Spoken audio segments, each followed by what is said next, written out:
मैं doctor Arvind Poswal, doctor S clinic से, New Delhi से। दो चीज़ें मेरे से कई बार लोग पूछते हैं।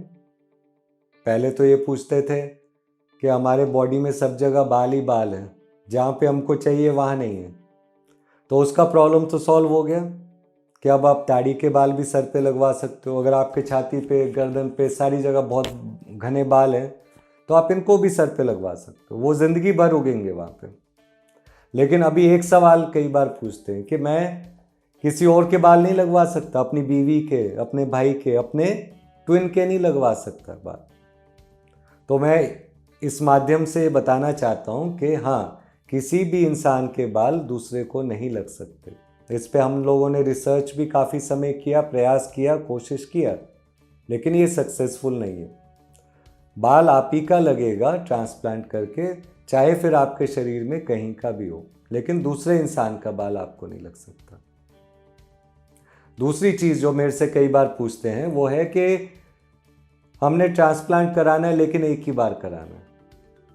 तो देखिए, अभी से 20 साल पहले जो लोग होते थे उनके पास हेयर ट्रांसप्लांट का, अच्छे हेयर ट्रांसप्लांट का ऑप्शन ही नहीं था। तो क्या होता था, अगर किसी के बाल जा रहे हैं तो उसको बोला जाता था तुम वेट करो, जब पूरे जितने जाने चले जाएंगे ना उसके बाद हम थोड़े यहाँ पे बाल लगा दें। लेकिन अब जब हम दाढ़ी के, बॉडी के बाल भी यूज़ कर सकते हैं, FUE से बिना स्टिच के भी बाल निकाल के लगा सकते हैं सर पे, तो हमारे पास ग्राफ्ट का नंबर बढ़ जाता है। तो ऐसे में अगर कोई हमारे पास 22 साल का, 25 साल का, 28 साल का लड़का आता है तो हम मना नहीं करते। पहले टाइम में हमारा इवन टेक्स्ट बुक में लिखा होता था मना करने को, लेकिन वो इसलिए लिखा होता था कि अगर कोई यंग लड़का आ रहा है और उसके यहीं से सिर्फ बाल थोड़े से गए हैं और हमने यहीं पे सारे खर्च कर दिए डोनर हेयर, तो फिर कल को आगे हेयर लॉस होगा तो क्या करेंगे। लेकिन अभी हमको मालूम है कि डोनर हेयर तो हमारा इंक्रीज हो गया, क्योंकि हम दाढ़ी के और बॉडी के भी लगा सकते हैं।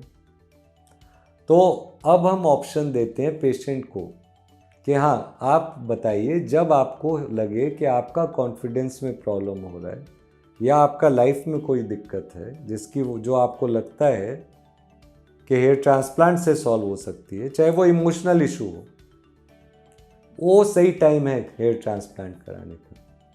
ये नहीं कि जब आप पूरे गंजे हो जाएं पहले वेट करें और फिर तब करें कि अब हम कराएंगे। बस मेरा एक स्ट्रिक्ट कंडीशन होता है, अगर पेशेंट आए और बोले कि नहीं मैंने एक ही बार कराना है, तो मैं मना कर देता हूँ कि फिर मुझे नहीं करना आपका। क्यों? अगर आप कर लोगे, बोलोगे मैं एक ही बार कराऊंगा, यहाँ बाल अपने ट्रांसप्लांट कर लिया, कल को पीछे गए, इधर से भी गए, या कई लोग जैसे सिर्फ इधर हेयर लॉस होता है, अब मैंने यहाँ क्राउन एरिया पे बाल लगा दिया और फ्यूचर में आपको हेयर लॉस होता है, तो ये तो अलग से बीच में उगेगा ना, या यहाँ पे अलग से होगा। तो एक बारी हेयर ट्रांसप्लांट नहीं होता। आपने हेयर ट्रांसप्लांट कराना है, अपना डोनर चेक करना है, डॉक्टर से पूछना है कि कितना और मेरे पास बकाया डोनर है जो कल को अगर मेरे और बाल गए तब मैं लगवा पाऊँ। तो उस वाले चीज़ को माइंड में रखते हुए अगर कोई यंग पेशेंट भी आता है, वो बोलता है अभी मेरा नॉर्वुड 3 लेवल ऑफ हेयर लॉस हुआ है, या यूँ कहिए यहाँ से थोड़ा ऊपर गया है और मे बी इवन यहाँ से खाली हुआ है, तब हम उधर अगर लगाएंगे ग्राफ्ट तो हम पेशेंट को साथ में बताएंगे कि हाँ, अगर आपका फ्यूचर में बाल जाता है या जब आपका फ्यूचर में अपना बाल जाता है, क्यों ट्रांसप्लांटेड बाल तो उगता रहेगा, तो इसके पीछे अगर बाल जाता है, जब बाल जाता है, तो आपने वहाँ पे और ट्रांसप्लांट करा लेने हैं ताकि अजीब ना लगे। तो इस सवाल का जवाब कि क्या हेयर ट्रांसप्लांट ज़िंदगी में सिर्फ एक ही बार होना है, तो इस जवाब में मैं यही कह सकता हूँ, शादी एक ही बार होनी चाहिए आइडियली, लेकिन हेयर ट्रांसप्लांट तो कई बार होना चाहिए। क्यों? आसान सी चीज़ है, जब बाल जाए, जहाँ से बाल जाए, आपके पास डोनर है, आपने वहाँ पे डॉक्टर के पास जाना है, उसको बोलना है यहाँ पे फिल कर दो।